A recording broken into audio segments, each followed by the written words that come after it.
Bonjour à tous, c'est Mitsu 3D. Une petite vidéo aujourd'hui, faire un petit montage de bus sur un corps de chauffe. Je vois passer énormément de fuites sur le groupe Facebook.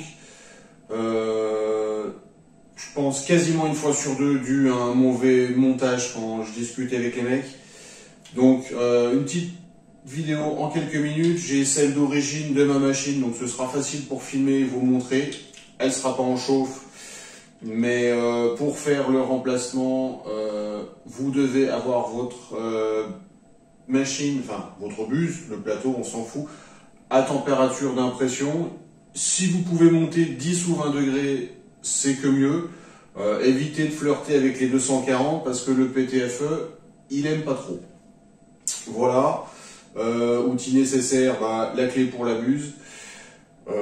Une clé à molette qui monte, je sais plus, j'ai mesuré 20 ou 21 mm pour tenir le bloc. Et la suite, on passe en petit zoom sur le bloc de chauffe. Voilà, on est en place.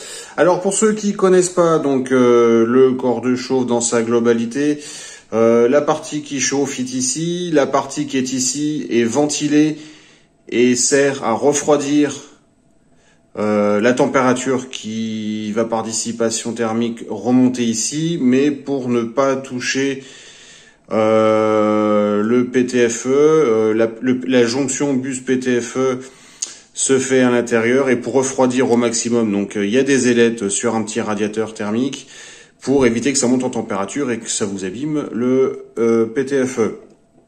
Donc ici vous avez la résistance.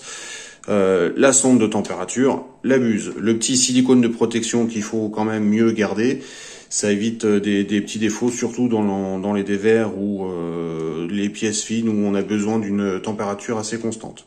Il y en a qui l'ont plus, ils peuvent arriver à imprimer très bien avec, mais c'est un petit risque en plus. La fuite quand elle apparaît sur un mauvais montage, donc si vous démontez votre tube PTFE de ce côté ou si vous démontez ou changez la buse, elle peut apparaître sur un mauvais montage. Moi, toutes les fuites que j'ai vues, ça se met à fuir juste en dessus du corps de chauffe. Ici, à la jonction, ça vient couler après dans la partie silicone et souvent, ça vient ressortir au niveau de la buse et goûter petit à petit sur votre pièce. Ça peut mettre des heures à se mettre en place suivant votre étanchéité, si elle est plus ou moins bonne. Et ça vient finir par vous faire des taches de brûlé directement sur votre impression. Si vraiment vous avez une grosse fuite, ça va continuer à remplir ici. Vous allez le voir, ça va même couler un peu dégueulé de partout. Et si vraiment la fuite est vraiment très très grosse, ça va gonfler. Il y a énormément de matière qui va sortir là, jusqu'à refroidir, durcir. Ça peut vous exploser le corps qui vient protéger, arracher les fils, les connexions électriques. Donc vraiment vous faire des dégâts et donc changer carrément tout le bloc de chauffe pour repartir sur un neuf. Donc c'est quand même une étape toute simple mais qu'il faut faire très attention. Je vous démonte pas le PTFE parce que mon corps est froid et donc je vais devoir tirer quand même à la dessus pour l'enlever, j'ai pas envie de me faire mal. Donc par principe, vous enlevez la petite bague. Hop, on enlève le silicone. Donc là, je le répète, ça c'est à faire sur la machine.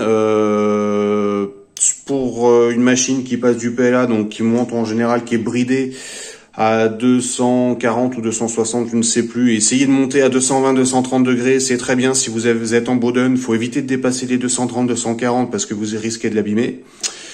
Donc vous mettez surtout pas les doigts dessus. Si vous avez des gants thermiques ou même une petite paire de gants en cuir, mettez-les. On a très vite fait de se brûler. Donc, bon, là j'ai déjà débloqué la buse, mais vous bloquez le corps avec une clé à molette pour pas forcer sur toutes les petites visseries et ne rien risquer de casser. Vous prenez la clé qui est vendue avec ou une clé à pipe du bon diamètre, vous débloquez votre buse. Vous continuez de l'enlever à la clé, moi je le fais à la main parce qu'il est froid. Voilà. Ah bah, j'ai perdu ma buse, je la récupérerai après. Donc là vous avez sorti la buse, vous pouvez voir que le PTFE descend très bas dans la tête. La jonction se fait vraiment à ce niveau-là. Alors vous repartez, donc toujours machine chaude, le PTFE est toujours enlevé, hop, il n'existe pas. Donc il faut remettre la buse à l'intérieur. Bon, moi il me reste un petit bout de filament parce que il est froid, il était collé dedans. Donc vous revissez la buse entièrement jusqu'à ce qu'elle soit en contact mécanique. Une fois qu'elle est en contact mécanique, vous enlevez hop, un tour entier de serrage. Il faut bien avoir de l'espace. Hop, on va remettre une petite mise au point entre le plat de la tête de buse et le corps de chaux. Vous voyez, j'ai un bon millimètre. Il faut jamais, quand vous finissez l'étape de serrage, que la buse soit directement en contact avec ça. Si vous êtes en contact mécanique ici, ça veut dire que vous n'êtes pas en contact entre la buse et le PTFE à l'intérieur du bloc, ce qui fait que vous aurez une fuite. Donc à ce moment-là, vous remettez votre PTFE en place, vous le rentrez bien en force jusqu'à être en contact avec la buse. Donc pour ça, il faut que le corps soit bien propre. Sinon, vous pouvez avoir des gros frottements et que ça frotte, vous n'arrivez plus à avancer, vous croyez être en contact et vous allez avoir une fuite. Donc le mieux, c'est de savoir la longueur qui est ici pour mettre un petit trait pour savoir de combien il faut le renfoncer. Vous n'oubliez pas de remettre hop, le petit clips sur le raccord pneumatique. Et à ce moment-là, une fois que vous avez bien mis le PTFE en force contre la buse, vous serrez la buse. On est toujours machine à chaud. Là, vous serrez la buse. Faut pas non plus y aller comme un abruti. Là, je le fais à la main, donc je force pas, mais c'est pareil. Au moment du serrage, vous reprenez le corps pour éviter de casser des pièces. Vous bloquez un bon quart de tour. Et c'est fini. Alors voilà, le petit tuto changement de buse est fini. J'espère ne pas avoir fait trop long. J'ai quand même voulu vous laisser des explications pour ceux qui connaissent rien à la mécanique et encore moins l'imprimante 3D. Pour comprendre pourquoi vous faites ça et pourquoi il faut vraiment respecter ça et les conséquences qu'il peut y avoir derrière. J'espère pour vous que je ne verrai pas passer d'autres grosses fuites ou moins qu'avant pour ceux qui regarderont les vidéos, parce que clairement j'ai de la pitié pour ceux à qui ça arrive, parce que moi je pèterais un câble à nettoyer ça. D'ailleurs j'en ai vu, je crois qu'ils jetaient directement la tête et qui ont racheté une neuve vu ce que ça coûte. Voilà. Donc j'espère que ça vous servira. Comme d'habitude, n'hésitez pas à laisser des petits commentaires en dessous, ça fait toujours plaisir de voir que ça sert ou de voir ce qu'il faut améliorer. Merci et bonne journée.